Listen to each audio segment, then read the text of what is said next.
Confrontation, ఏదో ఒక గొడవ పడాలి. గొడవ పడుతుంటే మనం పబ్లిసిటీ లైమ్ లైట్లో ఉంటాం. కేసీఆర్ని తిట్టాలి, అప్పుడు పోలీసులు ఏదైనా కేసు పెడితే పోలీసులు అరెస్ట్ చేస్తుంటే గొడవ పడాలి. లోకల్ ఎమ్మెల్యేలను తిట్టాలా, కాంగ్రెస్ వాళ్ళని తిట్టాలా, ఇట్లా ఎవరో ఒకళ్ళని తిడితే తప్పించి లైమ్ లైట్లో ఉండమనేటటువంటి వ్యవహార శైలి షర్మిలది. యాక్చువల్గా వైఎస్ కుమార్తెగా అలా అక్కర్లేదు. ఒక కన్స్ట్రక్టివ్ పాయింట్ చెప్పి ఈ రూట్లో జరుగుతుంది అంటే వైఎస్ అభిమానులకి సూపర్ హీరోయిన్ అవుతుంది, అట్లాగే సాధారణ మిడిల్ క్లాస్కి కూడా ఒక ఆల్టర్నేటివ్గా కనిపించేది.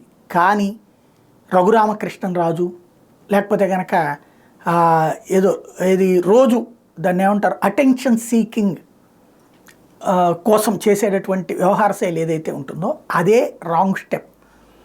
అదే ఇప్పుడు నిన్న ఏమన్నారు, హోదా కోసం దీక్ష.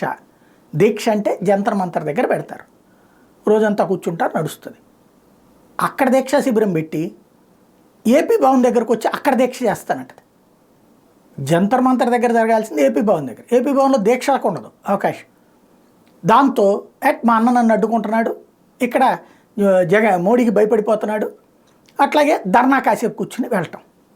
ఏం సాధించాం అక్కడ? చంద్రబాబు గారు కూడా చేశారు కదా ఏపీ భవన్, అప్పుడు ఆయన ముఖ్యమంత్రి. ఏపీ భవన్లో పెడితే ఎవడన్నా ఆపాడా? జంతర్ మంతర్ దగ్గర ఎందుకు పెట్టారు? అది అక్కడ అన్ని ఛానళ్ళని అట్రాక్ట్ చేసేటటువంటి అంశం.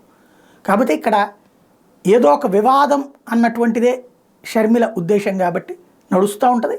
పబ్లిక్ దాన్ని ఆమె కోణంలో నుంచి చూస్తారా లేదా అన్నదే భవిష్యత్తు తేల్చాల్సి ఉంది.